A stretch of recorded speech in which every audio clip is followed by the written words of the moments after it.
I am joined now by Andrea Kozier, the Regional Branch Manager at the Grand Rapids Public Library. And Andrea, thanks so much for being here. We are talking about Asian American and Pacific Islander Heritage Month. A mouthful to say, but so important that you guys are focusing on it. This is something you guys have been highlighting different Heritage Months for a few years now. This one specifically for the last 4 years. For anyone who is not familiar with what this month is all about, can you give us kind of a little intro?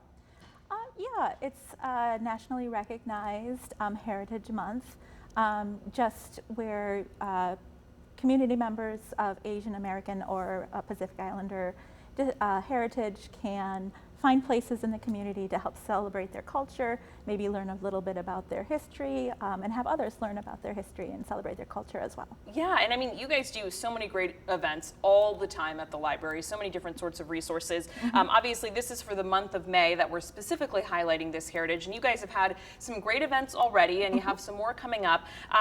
Walk me through, I know you guys have a sort of mental health seminar that you're doing, and also a dance performance and lesson that's happening this weekend. Tell me a little bit more about what those events are like if people are interested. Sure. The dance performance is with Malia's Hula and Polynesian Dance Group. Erica from Malia's will be in this Saturday at 11 a.m. Very cool. And it's going to be an interesting program because there will be a performance, but there will also be like lessons about it as well. The Polynesian dance, the hula dance, is really about storytelling. And so, you know, you may have seen it in person or you may have seen it on television shows. My original Polynesian dance introduction was the Brady Bunch. So, you know, we have seen it, but maybe we don't know as much about it as we could. And so this Saturday, there's going to be a performance, and also you'll learn about some of the storytelling that's involved with this cultural dance. Very cool. It's a good time for families. It's going to, as I said, it's 11 a.m., so it's kind of right after the Memorial Day parade. Yeah. So, you know, if you're already downtown for the parade, you can come on over to the library. You might want to get there a little early because last year we did another dance performance and we did have to turn a few people away. Because it was so popular. Awesome. It's a really nice way to just kind of extend your family fun. Yeah. And then learn about a different culture or learn more about your own culture. And I think we have a graphic that we just popped up just with some of the details for that dance. If we can pop that up again, guys. Yeah, so again, that's this Saturday, 11:15 to noon, as he said. That's the main library, 111 Library Street Northeast. And then this other event is next Wednesday. This is sort of a mental health conversation and panel. These are the details about that one. What can folks expect? You know, obviously this is a different event, you know, nothing like a dance performance. Right. What's going to be talked about here? What can people expect to get out of it? You know, we really wanted to offer like really interactive programs for this particular AAPI month.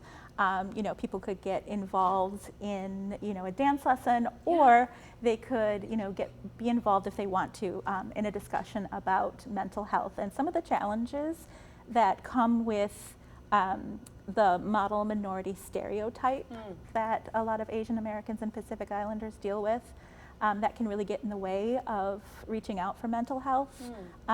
You know, we had a discussion. We have 3 clinical social workers, therapists who are going to be on the panel, and we had a discussion about, okay, do we really want to use this stereotype as one of the titles? But it really, that sort of gives you a window into some of the challenges that people in this community deal with. So.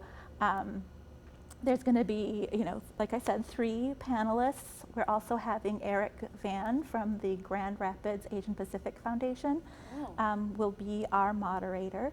And it's really great to have him because we have worked very close with the Grand Rapids Asian Pacific Foundation to come up with ideas for our programmings over the last few years. And they have done programs for us. Their education director has done some history programs over the last few years. And one of the first things that they talked to us about that they thought the community could really use was a focus on mental health. Yeah. So it's really nice to have him be able to come in now that we have set this program up and be the moderator. You know, it's a really close topic to his heart, and it's you know, it's very important for the people that are also on the panel. And one thing I want to point out too is with these events, whether it's the dance performance or it's the mental health panel discussion, anyone is welcome to attend these. Just because you're not of Asian American or Pacific Islander descent doesn't mean you can't be there and listen to the conversation and be a part of that. And the dance performance and everything. This really is about opening up this culture and the good, the bad, the in between that people may experience, like you were just mentioning, to everyone in our community and helping everyone learn. Yep, it's definitely a celebration of the culture. It's a way to sort of learn more about your neighbors that are from these cultures, and yeah, everyone is welcome. We have already done our K-pop programs. Yes, that looked so fun. Yes, it was so much fun. And why am I talking about a super fun program that you can't go to? We heard from our social media folks that, hey, this is great for teens, but grown-ups want to come too. Yeah, K-pop is so popular. Yeah, exactly. So we learn too from these programs, and so we're looking to bring that to an older population later in a programming season. So yeah. Well, thank you so much for talking to us about this, why this is so important. Again, the dance event is this Saturday, sort of right around the 11 o'clock to noon time frame, and then that mental health discussion and panel is next Wednesday, and that'll sort of close out the events that the library is hosting. I do want to thank the Grand Rapids Public Library Foundation and the Wege Foundation. They sponsor all of our Heritage Month programs, and they have sponsored this month's as well.